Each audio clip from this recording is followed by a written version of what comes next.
I'm joined in the Marketing Week Live studio here by Fiona Blades from Mesh Experience. Tell me a little bit more about what you do, Fiona. It sounds fascinating. Thank you. Well, what we've always done is we've captured people's experiences in real time.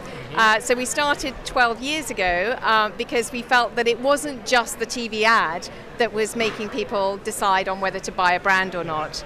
And then we started getting people with their mobile phones just to tell us whenever they saw, heard, or experienced anything to do with particular brands. So we pick up paid, owned, and earned.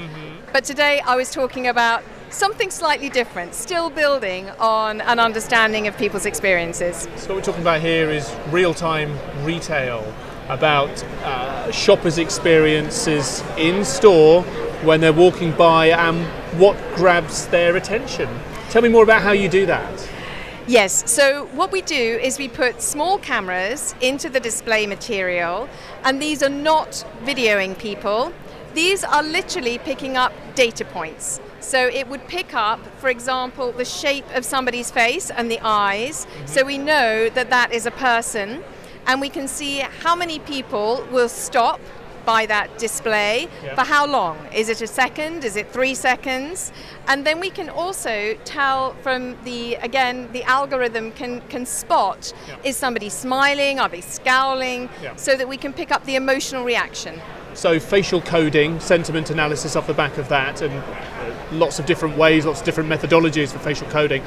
But you're able to deliver that in real time as well as, I guess, chunking it up for later insights. Yes, it is available on a dashboard, but of course it's very early days, and there's one thing having tech, and there's another working out what to do with it and what the framework is behind that. Because you might know, I mean, we've just done a pilot that 3.5 times more people noticed the shelf when it had display material on versus not. But what are you going to do about that? Well, exactly. The A/B testing thing's pretty straightforward, but it's the action that you get off the back of that and how you then choose to roll out those insights to, get some more traction, to get some more brand awareness and so on.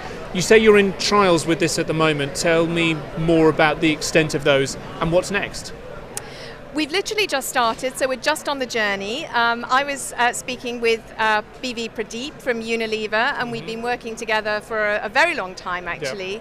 And like Pradeep, I believe that retail can build brands. It's not just about transactions.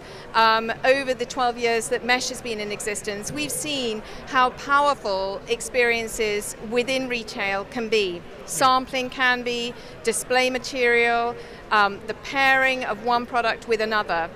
But those aren't things that are normally measured. So at the moment, we're just starting this. We're looking at the frameworks around which we pick up this data. But over time, we see this scaling in a cost-effective way.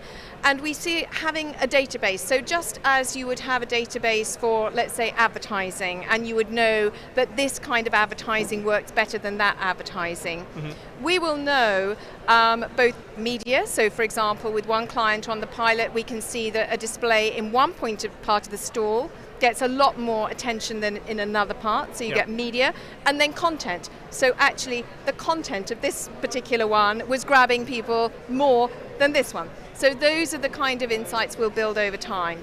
I have to address the privacy concerns about this. As consumers, if my wife were walking around the store and she knew that there were cameras potentially tracking what she was lingering on, she would be quite concerned about that. So how do you address that when you're explaining this?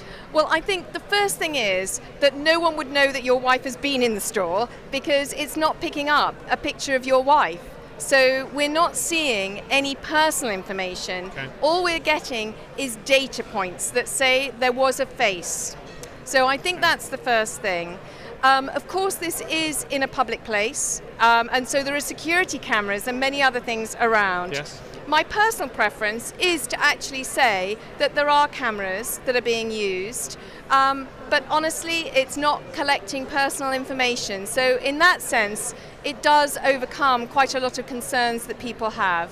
And I take it when we're looking at the big picture here for brands such as Unilever, Obviously, we hear about the challenges of retail, you know, the number of high street stores that are facing real challenges at the moment. So, you know, physical placement in the high street is one thing, but it's an overall picture that they need to look at in terms of building brand awareness. Yes, I think that what Unilever have done with things like the Magnum Pleasure store are fantastic.